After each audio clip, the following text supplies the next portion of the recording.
Hello મિત્રો, આજે આપણે બનાવી રહ્યા છીએ લાપસી, સાદી લાપસી.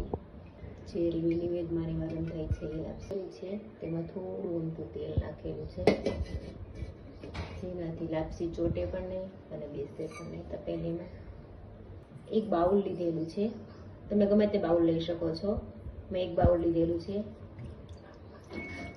હવે પાણી લેવાનું છે. પોણો વાટકો પાણી લીધેલું છે, જે તપેલીમાં નાખી દેવાનું.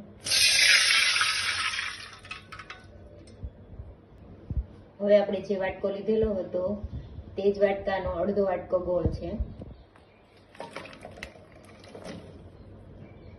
એ પણ પાણીમાં તપેલીના પાણીમાં એડ કરી દેવાનું છે. હવે વેલણની મદદથી હલાવવાનું છે જ્યાં સુધી ત્યાં સુધી.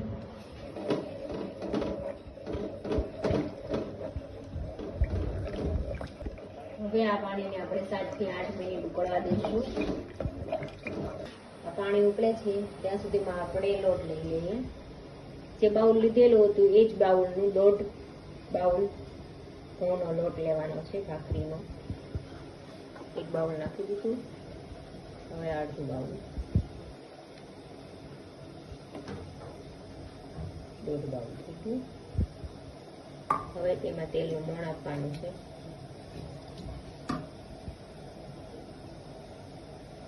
બે પાવડા બરાબર મિક્સ કરી લઈશું. આપણું પાણી ઉકળી રહ્યું છે, થોડું ગેસ ધીમો કરી દઈશું. અને લોટને મોણ પર દેવાઈ ગઈ છે. હવે તે નાખી દઈશું.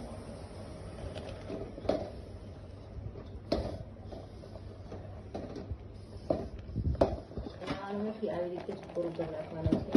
પછી વેલણની મદદથી 4-5 હોલ પાડી દેવાના છે. હવે આને ઢાંકી દેવાનું છે. એકદમ સ્લો ગેસ કરી દેવાનો છે.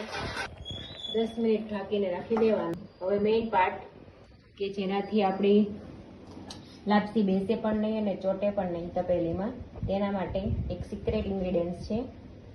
લોઢી મૂકવાની છે લોખંડની, તેના ઉપર તપેલી મૂકવાની છે. જોઈ શકો છો તમે, આવી રીતે એકદમ સ્લો ગેસ રાખવાનો છે 10 મિનિટ માટે.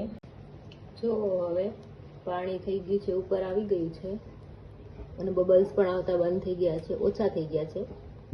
એટલે હવે એને નીચે ઉતારી લેવાનું છે. એ વેલણની મદદથી હલાવવાનું છે.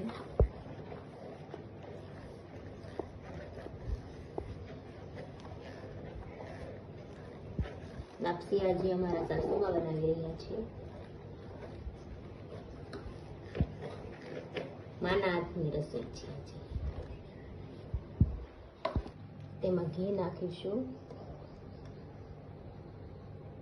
થોડું થોડું નાખતું જવાનું. એવું લાગે કે જોશે તો વધારે નાખવાનું. ઘીનું તો કોઈ માપ નથી. એક બાઉલમાં લઈ રહ્યા છીએ. હું તમને બતાવી શકું કે તપેલીમાં ચોટી પણ નથી, બેસી પણ નથી. જો જરા પણ તપેલીમાં ચોટી પણ નથી, બેસી પણ નથી. અને દાણાદાર અને છૂટી મસ્ત લાપસી રેડી થઈ ગઈ છે, જે તમે જોઈ શકો છો. તમને અમારો વિડીયો ગમ્યો હોય તો લાઈક અને સબસ્ક્રાઈબ કરવાનું નહીં ભૂલતા. Thank you.